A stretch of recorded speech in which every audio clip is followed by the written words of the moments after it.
Well, it was a bloody 15-round boxing match which ended in a draw, with each side going back to its familiar or unfamiliar corner.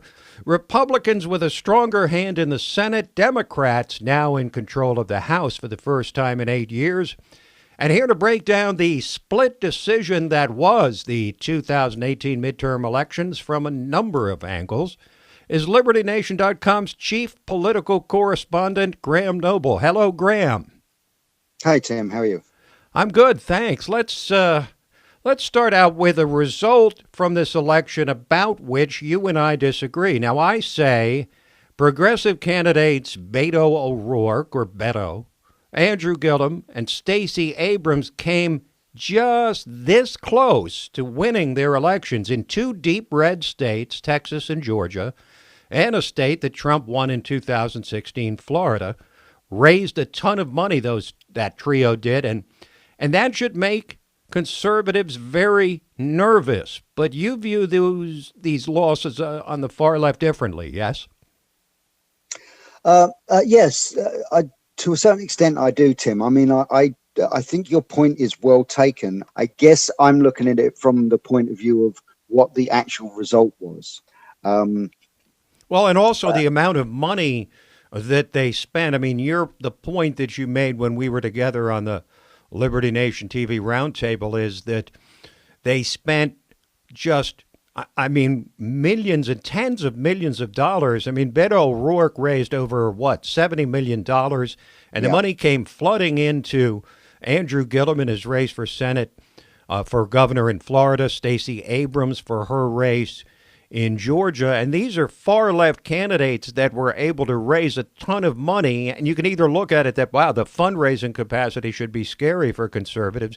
But you could look at it the way that you do, which is that, boy, they spent all this money, and all these progressives, including Obama, put their reputations and their money on the line and came up short. I think you raise one point which is very good, and that is the fundraising ability that's going into these candidates is terrifying. Actually, I mean, it's scary just even from a non-partisan point of view. Just the sheer fact that we as a nation are spending this much money on these elections, and it seems to get increasingly so. You know, every time they come around, we hear on the news once again, this is the most expensive election, in history, and we keep hearing that. And I think that's scary that much money is going in. The fact that the left is able to pour that much money in should be of huge concern for the Republicans. So, Graham, it's clear that the 40 retirements by soft, moderate Republicans mostly in the House contributed a lot to the Democrats taking over the House. Would things have turned out differently if the GOP had, say, half that number retiring?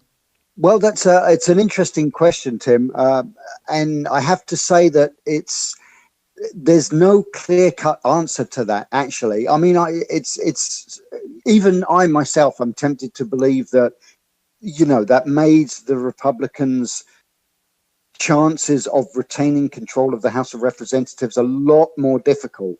That number of retirements, either people just retiring or leaving to seek another office, or for whatever reason that they're leaving.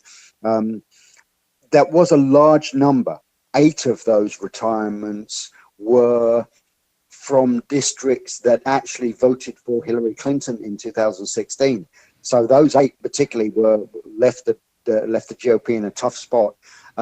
Historically, when you look back at the elections and at the number of retirements from each party, and whether or not they affected the outcome of the election, it's a tough call. I've actually been looking at the numbers, and there's no absolute correlation between the number of retirements from one party or the other and whether or not they won or lost an election. Okay, fair enough. Now that the Democrats do have control of the House with a pickup of really about the historical norm. It's going to be in and around 30 seats, which is the average for the out-of-power party to pick up in a midterm election in the first term of a new president. Do you expect the House leadership to primarily investigate or primarily to legislate, given the fact that the Senate, controlled by Republicans, can block almost anything that they pass? Yeah, it's such an interesting, for want of a better word, an interesting position for that the Democrats now find themselves in, because partly they almost have to cater to their um, more radical supporters by going after the president himself, by going after members of his administration, and going after the Republicans in general, by basically weaponizing these congressional committees and holding endless hearings and relitigating all kinds of things. Most Democratic voters did not send Democratic representatives to Washington to investigate every time the president sneezes. They've got to do some legislating, even though, as you said, the Republicans actually have a slightly larger majority in the Senate now. They can, they've already got a pile of bills that even the Republican House sent them that they haven't dealt with yet. So it's like they've almost got a backlog now. How the Democrats think they're going to get any legislation that they write through the Senate is beyond me. Well, indeed. I mean, they know that they can try to legislate any issue they want, but if it is anything outside of possibly infrastructure or perhaps criminal justice reform, the Republicans in the Senate are not going to be amenable to that, to be sure. But there's also a school of thought, Graham, that Trump will actually improve his chances for re-election in 2020 by having this Democrat House as a foil, somebody to run against. That'll strengthen his hand. Do you buy into that narrative? Yeah, I think it's hard to. I think it's hard to deny that is a very distinct possibility. And once again, it really comes down to how the Democrats conduct themselves now. I suspect that they will spend more of their time investigating. They'll spend more of their time in the committee chambers, grandstanding and having Spartacus moments and yes, and pointing the fingers, because they if they get called out for not having done much legislation over the next 2 years, they can always do that, because somehow the Democrats have a knack of managing to blame the Republicans for being obstructionist. Even when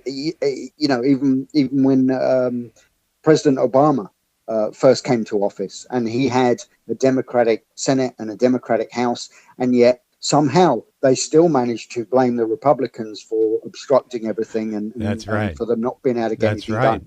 So they will do that. Yeah, absolutely. Okay, well, thank you for joining us, Graham. We'll keep a close eye, of course, you and I and others at LibertyNation.com, on how this all breaks out. There's already been major headlines since the election, so we'll move forward together. Thanks for joining us. Thank you, Tim.